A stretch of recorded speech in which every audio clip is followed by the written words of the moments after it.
जय हिंद, वंदे मातरम। भाई आप लोगों को बताना चाहता हूँ, कई दिन से मैं वीडियो डाल नहीं रहा था। 4-5 महीने हो रहे अभी।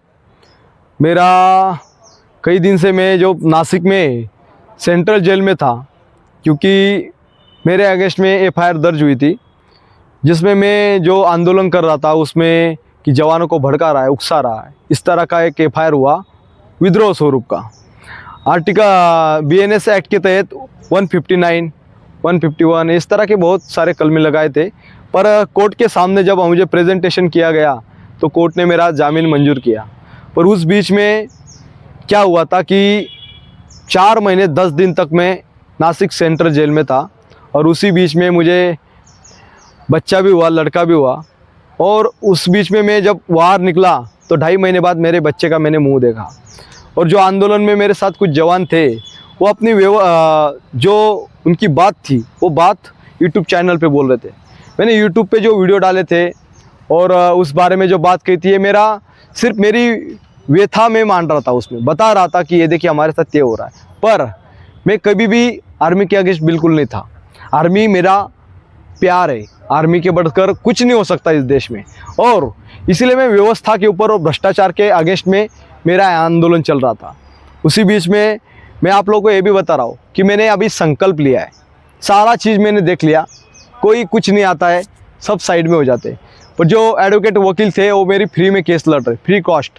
और रही बात उसमें सोशल वर्कर विनोद नाटे सर जी है, ये भी मुझे मदद किया इन्होंने, और इन्हीं की प्रयास से मैं बाहर निकला। शायद मेरे पास पैसा नहीं होता और कोई मेरी मदद नहीं करता तो शायद मैं नासिक की सेंट्रल जेल में अभी तक सड़ी रहा होता।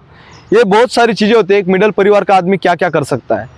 और इसी बीच में मैंने अभी संकल्प लिया है कि मेरे दोनों बच्चों को देश की सेवा के लिए अर्पण करूंगा। रही बात मेरी एक वर्दी गई, मैं एक वर्दी के बदले लाखों वर्दी धारक बनाऊंगा। जब भी देश को युद्धजन्य परिस्थिति होगी, दुश्मन देश जब युद्ध करने आया जाएगा, तब ये जवान देश के लिए अर्पण रहेंगे। इसी तरह मैंने उनको आत्मनिर्भर बनाने का मैंने संकल्प लिया है। मैं ट्रेनिंग के लिए जगह ढूंढ रहा हूँ, तलाश कर रहा हूँ, और मेरी कई सारी जगहों में बात किया है। इसलिए मैंने एकेडमी शुरू किया है अभी। इस एकेडमी का नाम होगा जवान चंदू चौहान शौर्य एकेडमी।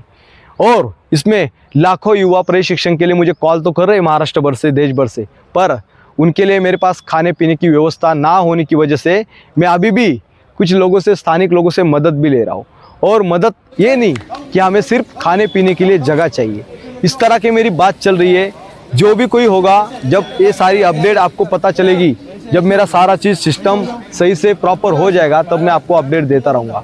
और हाँ, वर्दी पे सवाल नहीं, एक सैनिक हमेशा देश के लिए अर्पण रहता है। मैं आज पूछना चाहता हूँ आप सभी लोगों को, जो पाकिस्तान से आते हैं, उनके 4-4 बच्चे आते हैं, ये बड़ा होने के बाद जब उनको समझ में आ जाएगा, ये 18 साल के एज के हो जाएंगे, जब वोटिंग डालने चले जाएंगे, तब इनको पता चल जाएगा कि मेरे पापा कौन है।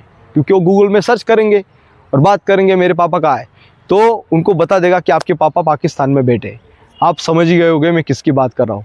और रही बात, मेरा बच्चा बड़ा होने के बाद मुझे सवाल खड़ा करेगा कि भाई पापा जी, आप पाकिस्तान में गए थे, देश के लिए 4 महीना यातनाएं चली, और उसी बीच में ये बात सुनने के बाद ही मेरी नानी का देहांत हो गया। मुझे भारत सरकार ने लाया, मैं आभार व्यक्त करता हूँ। पर वहाँ से आने के बाद मैंने 7 साल जो सेवा दी थी, उसके बाद 11 साल मेरी टोटल सर्विस हो चुकी थी, और मुझे बिना पेंशन का घर भेजा। जब मैंने अन्याय के अगेंस्ट आवाज़ उठाया तो मुझे फिर से अंदर डाल दिया था जेल में। अभी मैं जामीन पे छुटा हूँ। ये सारी चीज़ होने के बाद मैंने संकल्प लिया है और निर्धार किया है, और मैं प्रण भी लेता हूँ, शपथ भी लेता हूँ कि मैं एक वर्दी के बदले लाखों वर्दीधारक युवाओं को प्रशिक्षण देना चाहता हूँ।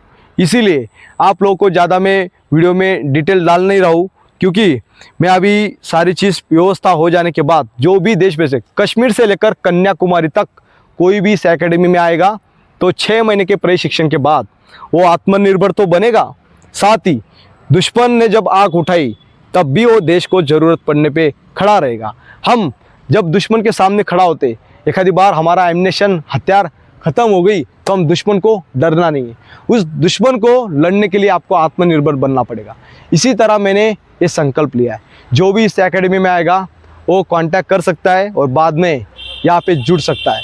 मैंने संकल्प लिया है, और मैं कई सारे लोगों से बात कर रहा हूँ जल्दी खाने पीने की व्यवस्था भी शुरू करना चाहता हूँ। और 12 लाख कर जाए कोई बात नहीं, सैनिक बिना हथियार का भी लड़ लेता है दुश्मन से, उसी तरह मैंने ये पूरा आवाज़ उठाया है। और रही बात, मेरा बच्चा जो मुझे सवाल खड़ा करेगा उसका जवाब देने के लिए एक सैनिक का बच्चा जो पूछेगा सैनिक को कि पापा पाकिस्तान में गए, 4 महीने यातना झेली, फिर आपको निकाल दिया, उसका जवाब देने के लिए चंदू चौहान जवान चंदू धारक देश को अर्पण करूंगा।